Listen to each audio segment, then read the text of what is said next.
Shalom Inang, ini adalah bahan khotbah kita untuk PHD INA tanggal 7 Oktober sampai 13 Oktober 2024, minggu ke-20 setelah Trinitatis, di mana tema minggu adalah orang benar akan hidup oleh percayanya.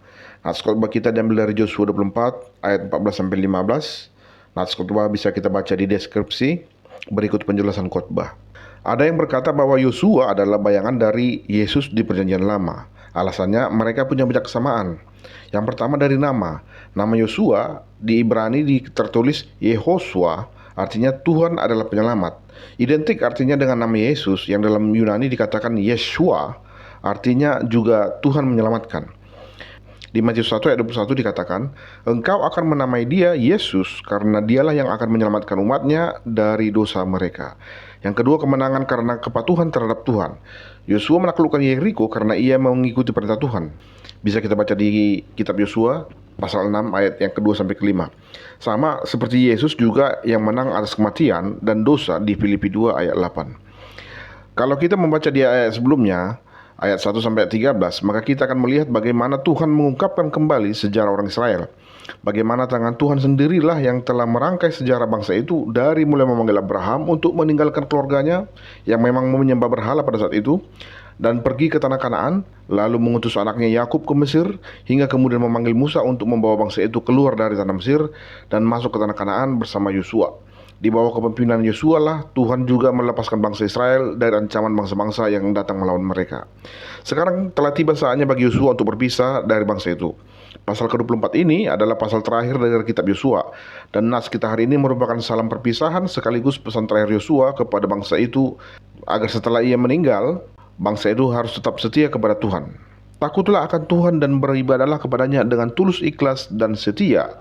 Yosua tahu bahwa bangsa Israel akan selalu dihadapkan kepada banyak pilihan.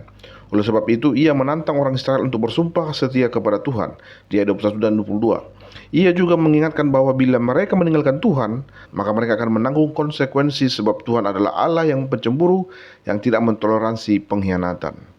Di dalam kehidupan kita sehari-hari, kita juga sering mendapatkan atau dihadapkan kepada berbagai pilihan. Tidak jarang ketika kita berada di situasi sulit, kita terdorong untuk memilih jalan pintas.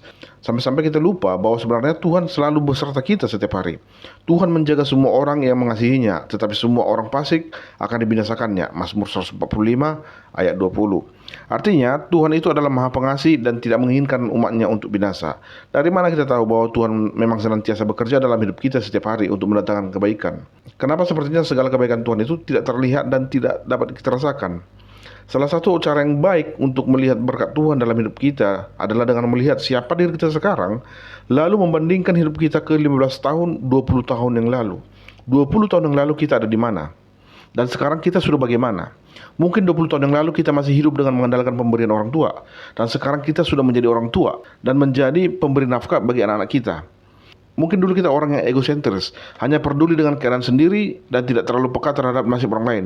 Sekarang setelah menjadi orang tua, kita bukan saja bertanggung jawab kepada hidup kita sendiri, namun ada juga nyawa orang lain yang kita pertanggungjawabkan, yaitu suami dan anak-anak kita.